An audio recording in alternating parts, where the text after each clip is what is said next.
Les chiffres de violences conjugales sont en constante augmentation. En France, une femme décède tous les 3 jours sous les coups de son compagnon. Et une femme sur 10 est victime de violences. C'est à l'occasion de la journée internationale de lutte contre les violences faites aux femmes que des supports d'information ont été distribués à certains commerçants, des supports qui rappellent les numéros d'urgence en cas de constat de violence, le 17 par téléphone et le 114 par SMS. Grâce à cette action, on a eu l'opportunité hier d'avoir une cliente qui s'est confiée à nous.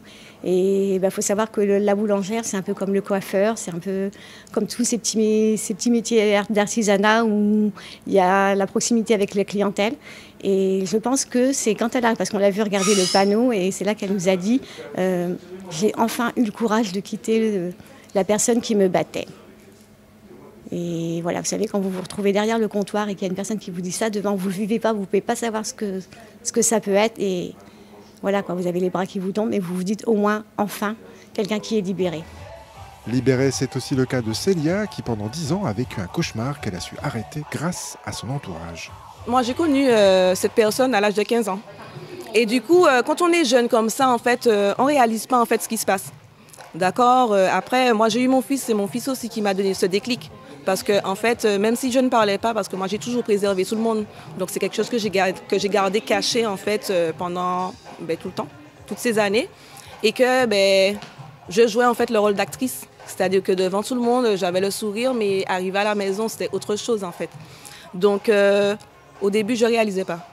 Au début, en fait, j'ai jamais réalisé que c'était ça. Pour moi, c'était de ma faute. On se dit toujours qu'avec un enfant, ça ira, ça va arranger les choses, mais c'est pas vrai. C'est pas vrai où on se dit que par rapport à un enfant, on reste avec. Et non, c'est une mauvaise chose, en fait. C'est une grosse erreur.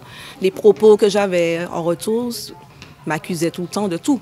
Même quand il y avait quelque chose, une dispute, c'était de ma faute. Et c'est avec le temps. Déjà, en fait, aussi, j'ai eu peur, en fait, beaucoup. Et c'est avec le temps que j'ai eu le courage de dire stop. Et c'est arrivé, en fait, ici, que j'ai, en fait, été dans un groupe de parole. J'ai vu une psychologue. Et avec elle, en fait, j'ai mis des mots. Parce que je suis plutôt assez quelqu'un, en fait, de fière, orgueilleuse. Déjà, donc, moi, je veux pas la pitié des gens, en fait. Moi, je veux juste qu'on me connaisse pour Célia et qu'on laisse comme trace, Célia... Elle déchire, voilà, c'est la pêche, la zumba, c'est la danse, c'est tout, quoi. Le soleil, on va dire. Lorsque l'on parle de violence, il n'est pas seulement question de violence physique, mais aussi de violence morale, psychologique, économique ou sexuelle. Il faut donc dire non à ces violences et se mobiliser, car aujourd'hui, on ne peut plus dire que l'on ne savait pas.